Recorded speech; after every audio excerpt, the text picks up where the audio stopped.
All right, this is free response 1990 AB2. Directions say let f be the function given by f of x equals ln of x divided by x minus 1. So this function here is the log of this. So we have the log of this fraction. This is going to get pretty involved here for the first part here because we haven't done this before. But in part A, they want to know what the domain is. Now, when I look at that right away, hopefully what you notice is that since we have a natural log, we can't take the natural log of a negative or 0. So whatever is in that parentheses there, that x over x minus 1, that can't be negative and it can't equal 0. So we got to be greater than 0. But the other thing that you have to consider here is the denominator. X can't equal 1. So one of the things that you're going to, an extra piece to this is x cannot be equal to 1. So what I'm going to do is I'm going to go down part A and I'm going to consider this question where x divided by x minus 1 is greater than 0, and also the fact that x cannot equal 1, because that's a vertical asymptote. So what I need to do here, we haven't done, is you need to understand that this right here is the natural log of some rational function. This graph, we're taking the natural log of a graph that is a rational function where you have a vertical asymptote at 1. Okay, so what we're going to do is we need to figure out where this rational function is above the x-axis, and the easier way to do that is the sign analysis. So what I'm going to do is, to do your sign analysis, you first of all got to figure out where it equals 0. Well, where does this fraction equal 0? This fraction equals 0 when the top is equal to 0. So what would make it equal 0? X equals 0. That's what would make this fraction right here, this would make this fraction equal to 0. So in other words, that fraction right here is going to cross the x-axis at 0. You also want to consider where the denominator equals 0, because that's where you're going to have a vertical asymptote. And the reason you need these two values is because when you do your sign analysis, anytime you cross the x-axis, you can change from negative to positive. And anytime you have an asymptote, you can change from negative to positive.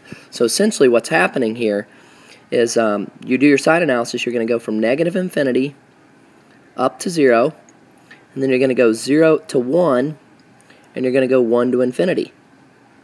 And then you're going to check the signs. Okay, so let's do a sign analysis. Well, the easiest interval probably to test is this one right here, use negative 1. If I plug negative 1 in here, the top is going to be negative. So plug negative 1 into the top, you get a negative. If I plug negative 1 into the bottom, I'm going to get a negative 2. So you got a negative divided by negative, which is a positive. And as long as there's no double roots, the signs will alternate. So what I was looking for the domain is where it was greater than 0, where it's positive. So that's going to be here and here. And that's what my domain is going to be. So what I'm going to state here for this problem is the domain is the set of all numbers x. So it's going to be the set of all numbers x such that x is less than 0. Okay? And I want it to be positive, so we're going to be less than 0. And it can be equal to it 0. Because that'll just make, no, because then we'll be taking the natural log of 0, and we don't want that. Remember, we don't want to take the log of 0 or a negative, so we don't want it to be equal to. Or, because there's this jump here, or we can have x greater than 1. Okay? And another way you can write this, if you don't like that notation, you can just go the domain. You could write it as negative infinity, this is probably the easier way, to 0, union 1 to infinity. And the reason it's easier to do it this way is because your sign analysis is already set up that way. It's just these two intervals. So it's just those two intervals, and that is the domain. Now, if you think about why this works, remember I told you we're taking the natural log of this rational function. See, this rational function has a vertical asymptote at 1. Now, I want you to just think about this. It has a vertical asymptote at 1. It crosses the x-axis at 0. And then we can also look at the graph and tell that this rational, just this, we're not looking at the whole natural log, but we're just looking at what you're taking the natural log of. It also has a horizontal asymptote at 1. And so what you would say is it starts out above the x-axis, then it goes below the x-axis. And then the graph goes above, and it's to stay above, it'd probably have to be here. So you get this boomerang kind of looking deal, rational function.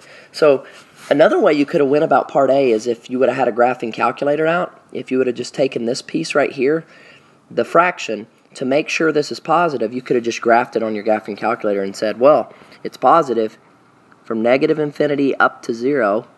Oops, let me undo that. And then it's positive from 1 to infinity. So you see these parts in black is where it's positive. Right here, and then right here. Okay, up to 0. And then the part that's below the x-axis, this part right here, is the part we don't want. Okay, because that's what's going to be, that's going to make this part negative or equal to 0. And we don't want to take the log of something that's negative or equal to 0. Anyways, I spent a lot of time on part A because I want to make sure you understood that. Going on to part B, let me erase this graph here. I don't need that anymore. Going on to part B, they want you to find the derivative of this function at -1. So here we go. We've got f of x. I'll use blue, different color here. We got f.